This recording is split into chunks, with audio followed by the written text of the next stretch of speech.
Sekarang kita berada di jembatan Talun, tempat lokasi kejadian Eki dan Vina, atau Vina dan Eki. Ini ya, kemarin baru rekonstruksi, kita survei di tandanya nih.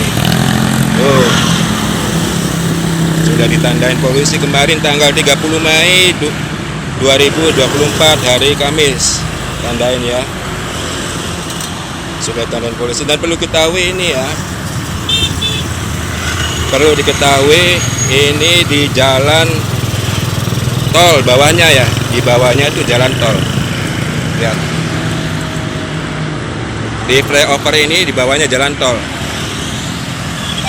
ya, di jalan tol Palikanci, Palimanan Kanci, Cirebon.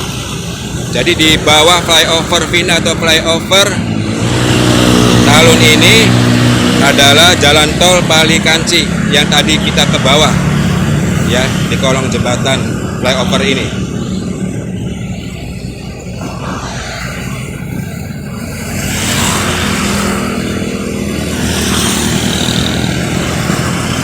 Ya, lihat.